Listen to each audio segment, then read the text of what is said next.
Welcome to the ArmaniTalks YouTube channel, the #1 YouTube channel for you to level up your communication skills, learn the art of public speaking, social skills, and personal branding to take your message to the world.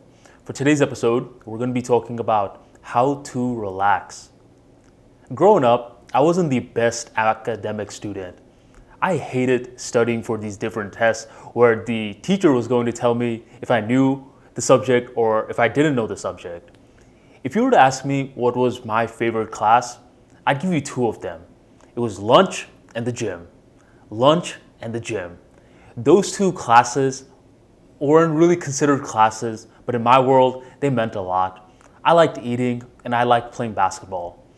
Well, one day, I had just gotten done playing basketball in the gym, and a bunch of us, we were in the locker room. And as I was changing, there was this fat dude named Cartier. Cartier is staring at me, and he blurts out, "Yo, why does Armani always look so mean?" And you know how most people are. When one person says something, others just aimlessly agree with the person. And everyone else in the locker room is like, "Yo, Cartier is right. Armani does look mean. Yo, Armani, why do you always look so mean for? You mad? What are you upset at? Is it something that we did?" And these idiots, they go off firing off all these different questions, while in reality, I'm feeling good. I'm in my favorite class. But they wouldn't listen. They said I looked very mean. And truth be told, up until that moment, I wasn't even sure that I looked mean towards others. But unfortunately, I had what many of us know as the resting bitch face. In a very comfortable face for me, I kind of look like this. But back then, I guess I had a very tense face. Was I feeling tense? I don't know. I was in the 5th grade at the time. But as I got older, I started to understand that being relaxed, it's a huge component of communication skills.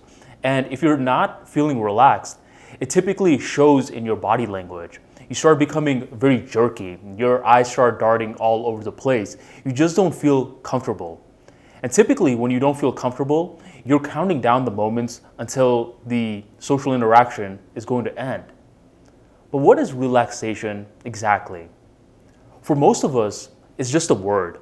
It doesn't have much meaning behind that. And I typically say in this channel that language is a form of technology that was designed by individuals. Different individuals contributed in order to create this technology. But in reality, language is just one aspect. You have to dig much deeper than that. And typically, people that are very stressed out, they keep telling themselves in word format, "Yo, relax. You just gotta relax, relax." But if you were to ask them if they even knew what it felt like to relax, they wouldn't have a clue. They just accidentally get into different modes where they are relaxing, but they have no clue how they do it. Why? Because they're so focused on the words. I want to give you an example real quick. Imagine that you're feeling very hungry. You're feeling very hungry for some fruit, and the fruit is an orange. But here's what happens. You see a word called orange, and you feel like you discovered the source of what can fill your appetite. So you look at this word, you're like, "Yo, I found out exactly what I was looking for." But in reality, after some time passes on by, you realize that you're still hungry for this fruit. You realize that this word is just a mirage. It's just an illusion. It's not going to do the trick. So eventually, you trace back the word and you discover orange juice. Orange juice, this is better than the word because now you can actually taste something. And at first, you feel good. You feel very, very amazed that you have this juice. But as some time passes on by, you realize that this still isn't enough. There's another layer that you're missing. And eventually, one of your friends is like, "Yo, dummy, is this what you're looking for?"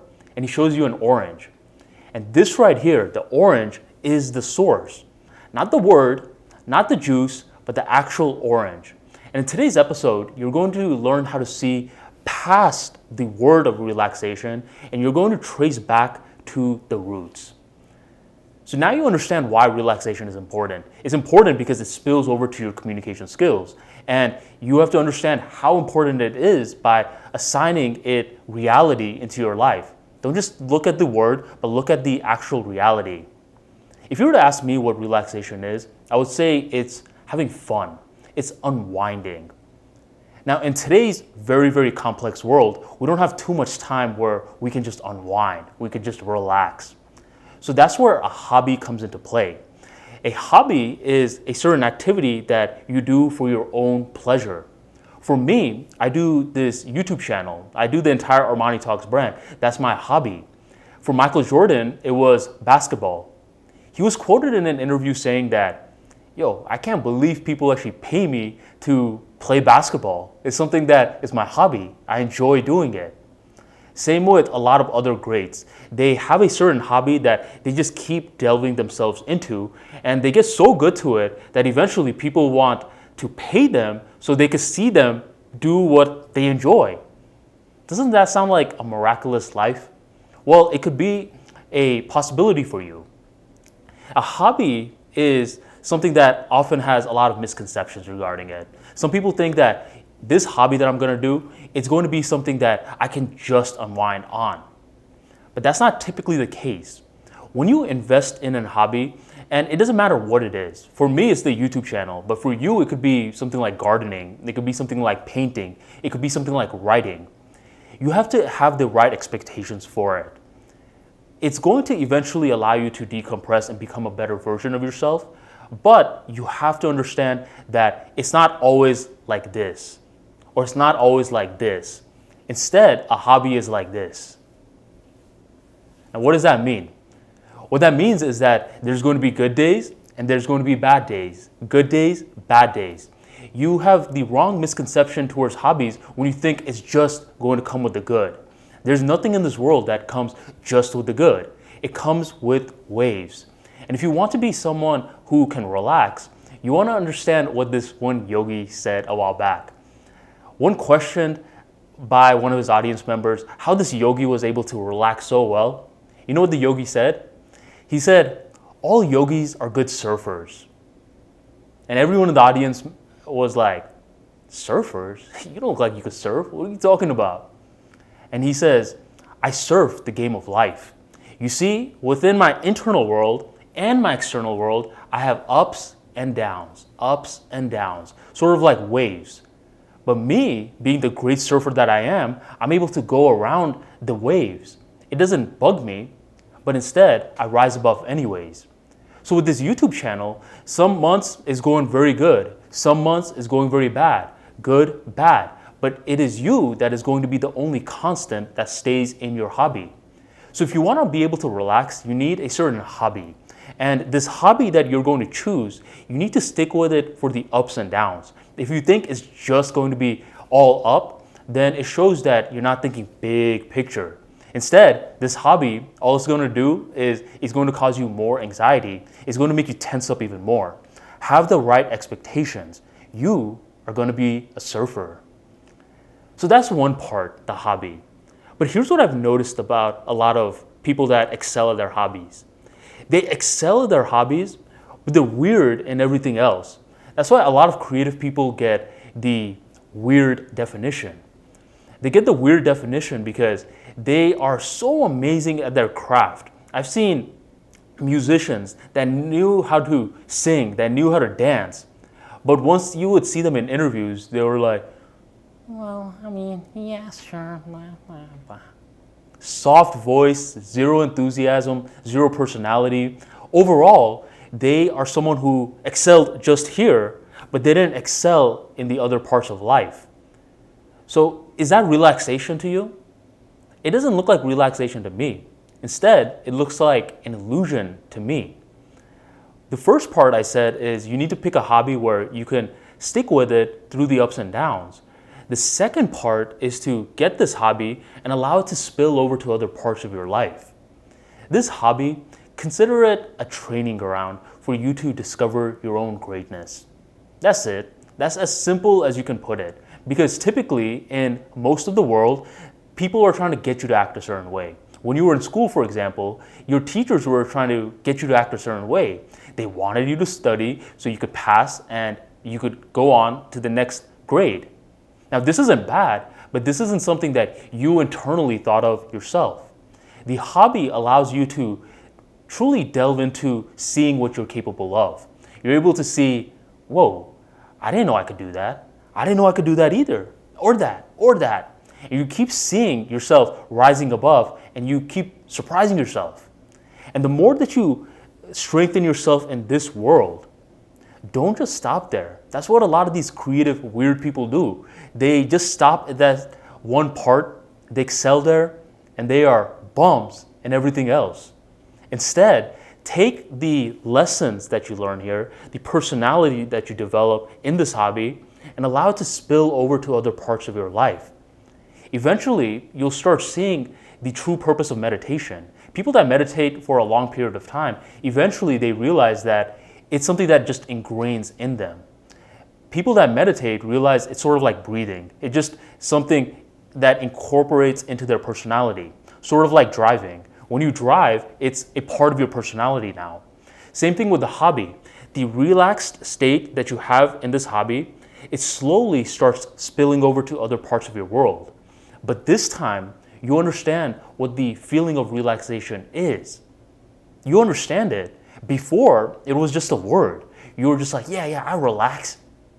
You didn't relax. You just knew the word. But this time, you have the feelings that are associated with the word, which add depth to the word. That's the magic behind communication skills. Wait a minute, Armani, you're over here talking about hobbies and now you're saying this all helps for communication skills? Yes, because eventually you start realizing that communication skills is a very holistic approach. It's not just you fix one thing and then everything is fixed. It's sort of like going to your car mechanic and expecting that just because they fixed the brake, that your entire car is going to work. Who knows? Maybe the brake wasn't even the problem. Maybe it was something in the engine. Maybe it was something in these little pistons. You have to take a holistic approach. And in communication skills, you start discovering that everything is holistic. What you're thinking internally, the words that you're using, the message of your content, all tie back in to the umbrella of communication. Today's episode was about relaxation because relaxation is a huge component. It's actually one of the most important components because communication skills is simply an internal to external game. Most people think it's an external game first because other people are involved. And most of these communication experts, that's what they teach you. They teach you how to look other people in the eyes. They teach you how to use your hands correctly. They teach you how to stand. But they never ask you, how are you feeling internally? Do you feel calm? Do you feel relaxed? No? Okay, how about we tackle that first? Because once we tackle that, everything else sort of starts spilling on over. Back to that yogi who talked about surfing before, he had another very funny story. The story basically went like this. There was this very wealthy man who had more money than he could ever possibly think of spending. One day, this broke dude came up to the wealthy man and said, "Yo, wealthy sir, do you mind giving me some money?" And he said, "Of course. I have so much money, I'll give you some." So he gets a check and he writes a bunch of zeros on it. And he gives it to the poor man. The poor man is excited. He goes to the bank and says, "Yo, hey, here's the check." The banker looks at it and says, "Yo, this is just zeros. What am I supposed to give you for this? This is worth absolutely nothing." So the broke man goes back to the wealthy guy and says, "Yo, this check apparently isn't worth anything." The wealthy guy says, "Oh wait, my bad." And he adds a few more zeros and he gives it back once again. At this time, the broke man goes back to the banker and the banker is starting to get annoyed. "You again? Don't you see? This check is worth nothing. It's only zeros." So the broke guy, now he's getting angry. He goes back to the wealthy guy and he says, "Oh, wealthy one, why are you playing with me like this? Look, you are just giving me checks full of zeros." And the wealthy guy says, "Oh, wait, my bad." and he adds a 1 in front of all those zeros. Now this broke man was able to go to the bank and cash that check. But do you see that one small little change changed up the entire game? It's the same thing with communication skills. Once you are able to change that one thing, which is your internal state, other things start to evolve. Other things start to become attracted to you. Rather than you trying to communicate, you just communicate. You don't try to breathe, you just breathe. And that's what communication skills comes down to. So a quick little summary: figure out a hobby that you can delve into and you can surf through the ups and downs with. Use this hobby as an incubator to learn more about the other parts of your life. And then eventually you are going to have depth to the word relaxation. And eventually relaxation isn't going to be just a word. Instead, it's going to be a personality trait that you exhibit on autopilot. If today's episode helped you, make sure you drop a like right down below and ease up. Thank you for joining the ArmaniTalks YouTube channel, and I'll catch you on the next episode.